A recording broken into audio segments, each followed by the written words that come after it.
I'm currently a senior in college, and this story took place during last year. I'm an engineering major and have taken some pretty difficult classes in recent years. I always study better in the library or classroom than I do in my room, so I would often go find a place to study and get my work done. I remember that this past spring finals week was approaching, and I had several big projects due.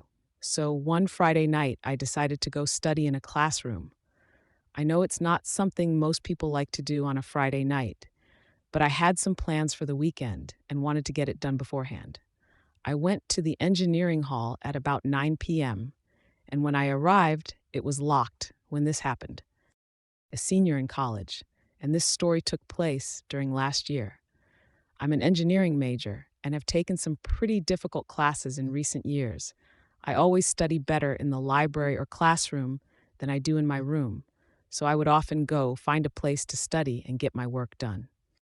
I could call a security guard, and they would unlock the doors for students if you showed them your ID. Then you could use the building to study.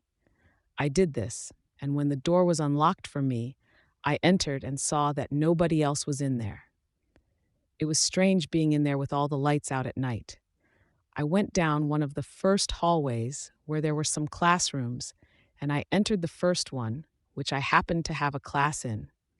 I turned on the light, found a desk, sat down, and began working. I got really focused and was getting a lot done. Maybe about an hour passed when I heard footsteps out of nowhere. I looked up to see the classroom door open and a guy walk in. The man was wearing a red sweatshirt, jeans, and a baseball cap. He stood in the doorway and asked if I minded if he studied in there as well. I was sort of annoyed by this because there were plenty of other classrooms he could go to, and nobody else was here. I didn't even know who this guy was. I told him, sure though, because I didn't want to seem like a jerk. He had a backpack and set it down at the first desk in the front of the room. Then he sat down at the desk. I went back to work at my desk, which was more toward the back of the room. I sat at that one because that was where my seat was in class, and I was just more comfortable there. After several minutes, I glanced up at the guy and noticed something strange. His backpack was still on the ground, next to his desk, and he hadn't taken anything out of it. He was just sitting there in his desk, staring straight forward. He didn't even seem to be on his phone. I went back to work, but over time, I looked over at him a few more times, and nothing changed. The guy was just making me uncomfortable, and I was losing my focus. Plus, it was getting late, almost 11 p.m., so I decided to pack up and leave. I closed my laptop, put it in my backpack along with my book, then got up and walked to the door. As I passed by the guy, I saw that he was still just sitting there, but I could feel his eyes watching me as I left. I walked down the hall and out to the main entrance of the building. That's when I heard footsteps coming down the hallway. I just knew it was the guy, and he was leaving now. Nobody else had been in there. I was getting suspicious of him, and I picked up my pace. I left the building and went out to my car in the parking lot. When I got outside, I noticed there was just one other car in the parking lot, and sure enough, I saw the guy come out the doors, heading for the car. I drove off to go back to my apartment. It was only about a 5-minute drive, and I lived just a few blocks outside of campus. I drove there with the guy tailing me in his car. I parked in my parking space and got out to go inside. I noticed that the car the guy was in parked a few spaces away from mine, but the guy stayed inside the car. This made me feel a little better for some reason, although I still didn't know what he was doing. I went inside my apartment and then went up to my window to watch. I knew the guy didn't live here because there were only 8 units, and I had seen everyone else who lived there over the course of the year. Plus, I had never seen his car before. The guy stayed sitting in his car with the lights on for quite some time.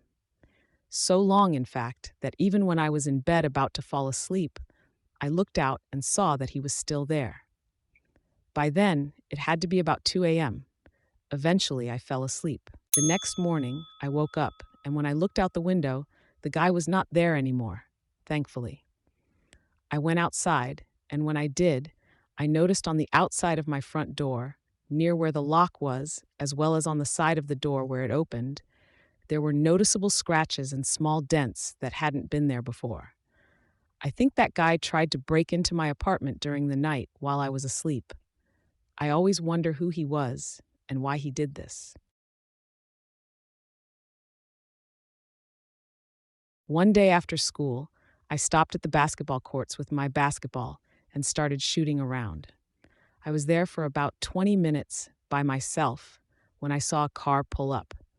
I didn't think much of it initially, but the car parked right next to the basketball courts, very close to the three-point line. It seemed odd that they parked there because the entire parking lot was empty, and it annoyed me. I kept playing and ignored them. I couldn't see the driver because of the angle and would have had to walk to the end of the court to see them, which would have been obvious. I wondered who it was and if they would get out, but they stayed in the car for about 10 minutes. Then another car pulled into the parking lot and parked next to the first one. This car parked on the side of the car that was on the basketball court, which wasn't even a real parking space.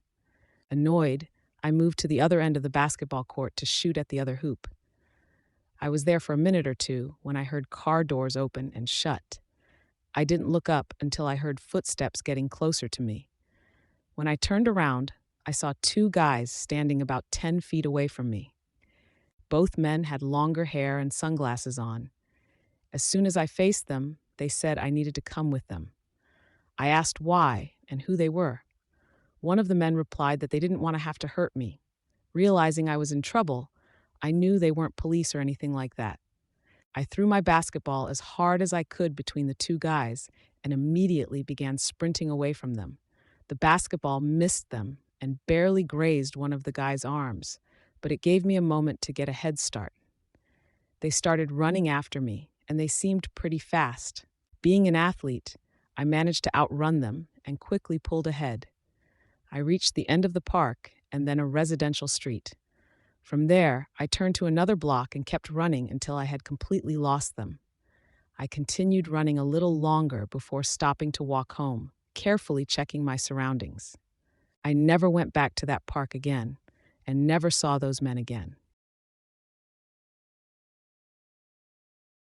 Several months ago, I was sitting at a mall food court by myself. I was taking a break from shopping to eat. The mall and food court were very busy.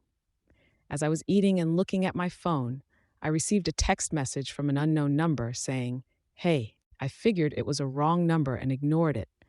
But a minute later, they texted again saying, "I see you." I stopped what I was doing and looked around the food court, but nobody seemed to be looking at me. I decided to text back, "Who is this? I think you have the wrong number." Quickly, I received a response saying, "No, I have the right number. I can see you eating right now." This response sent chills down my spine. The mall was almost an hour away from my house, and I didn't know anyone who knew I was there. I looked around again, but with hundreds of people, it was useless to guess who it could be. I texted again, asking who this was, but got no response. I wasn't sure what to do. Was it a harmless prank or a creepy stalker? I didn't text back and kept eating, scanning the area every so often to find someone looking at me, but it was like finding a needle in a haystack. Minutes later, the number tried calling me, but I declined the call. I decided to leave the area and continued shopping for several hours. I forgot about the texts and calls as I bought a lot of things. By the time I was done, I hadn't received any more texts or calls. When I was about to leave the mall, I felt my phone vibrate. I assumed it was a friend texting, but it was the same unknown person asking, "Leaving so soon?" I couldn't believe it. I stopped and looked behind me, but nobody seemed to be paying attention to me. I quickly left the mall and checked to see if anyone followed me outside. A few people left behind me, but nobody seemed to follow me to the parking lot where my car was. I got inside quickly and drove home, which took about an hour. I was sure I was done with whoever this person was, but I still wondered how they got my number and why they were watching me. After getting home, I put away my things when I received another text saying, "Nice house." I thought it was a joke, but I checked the front window just in case. It was nighttime, and I saw a car slowly driving past my house. It was moving much slower than usual, and my street is usually quiet. The car appeared to be a smaller sized SUV. It drove off out of sight. I texted back asking who it was, but there was no response. I blocked the number and watched out my window several more times that night, but the car never returned. Nothing like that has happened since then, but I still wonder about it. Was it some random person stalking me? The fact that they possibly followed me for an hour back to my house just to drive by is really creepy. This happened several months ago when I was shopping at a dollar store. I went to the local dollar store to get a few items.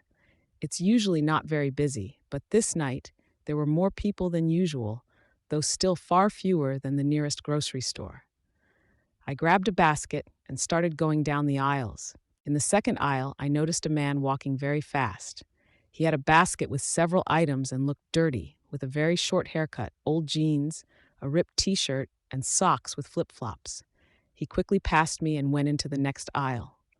I heard him zoom past again. It seemed like he was trying to speed run his shopping trip. I went back to my shopping and didn't notice him for several minutes. In the next aisle, I heard him approaching again, flip-flopping fast around the corner. He walked right up to me and asked if I could pay for his basket. His basket was now overflowing with random items. I said no, and he zoomed off, asking someone else the same question. They also declined, and he walked away. I wondered why he was doing that, but continued shopping. 5 minutes later, he approached me again in a more open area between aisles. He angrily asked me to pay for his basket, almost threateningly. I said no again. He dumped his entire basket on the ground and loudly asked, "What's your problem, man?" I thought he might be on drugs. He kept repeating, "What's your problem, man?" louder and louder until he was yelling. People started to take notice. I tried to walk away, but he followed, still asking, "What's your problem, man?" This went on for more than a minute until an employee approached and asked him to quiet down. He refused, and the employee told him to leave. Initially, he said no, but then changed his mind and said, "Fine." Before leaving, he threw his flip-flops and socks in my direction, missing me, and then left the store. Someone suggested calling the police, but the guy was gone, so I don't think anyone did. I finished my shopping, checked out, and left. I didn't see the guy again after that. It was the craziest trip to the dollar store I've ever had.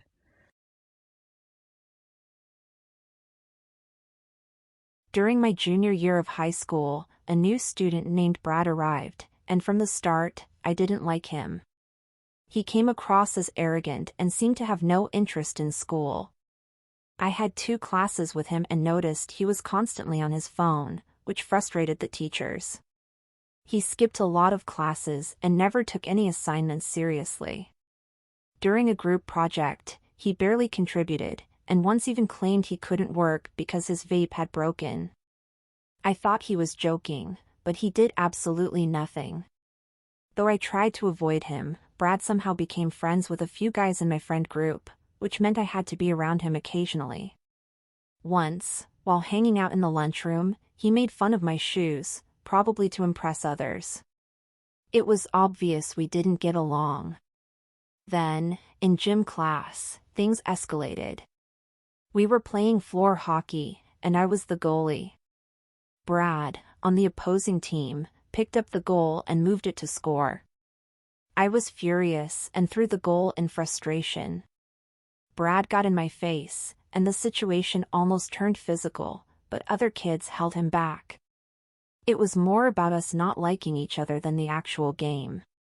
Later, one of my friends confirmed that Brad really hated me, which didn't surprise me.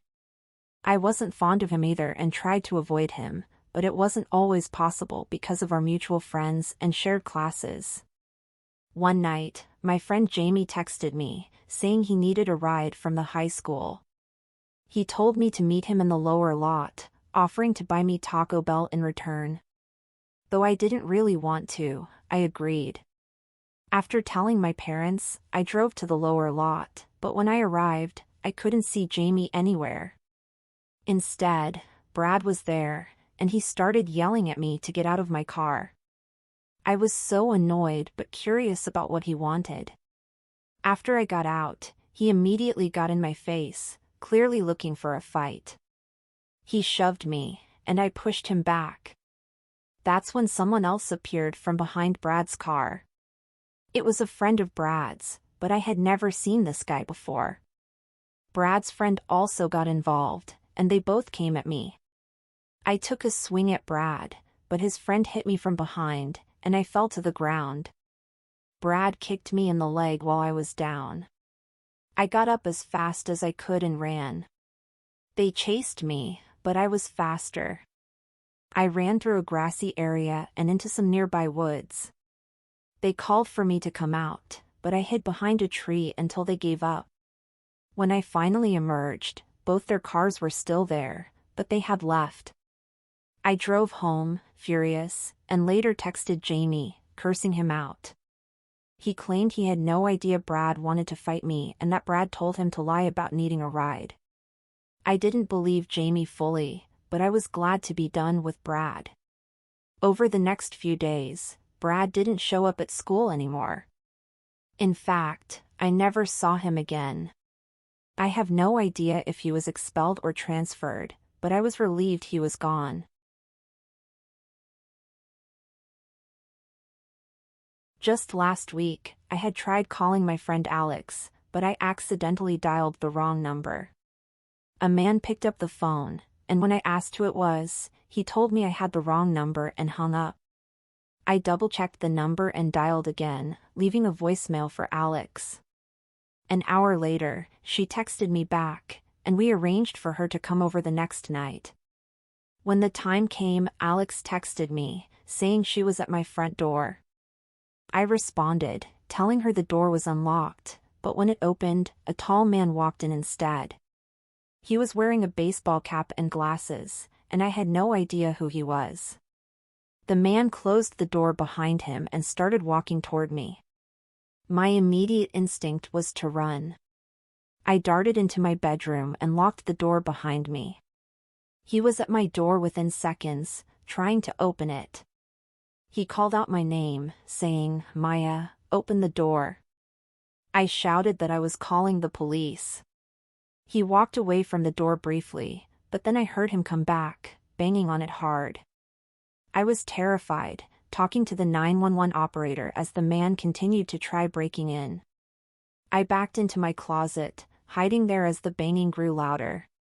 Just as I was sure the door would give way, the noise suddenly stopped. I could hear commotion in the main part of my apartment, and I realized the police must have arrived. When I finally came out, the police had arrested the man, and my bedroom door was badly damaged but still intact. It turned out the man had stolen Alex's phone. When I thought I had dialed the wrong number, I had actually reached him. He had been texting me, pretending to be Alex the entire time. Thankfully, Alex got her phone back, and I was safe, though I'll need to get my door replaced.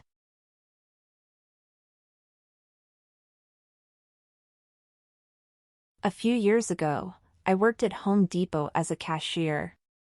I wasn't particularly fond of the job, but I needed the money at the time.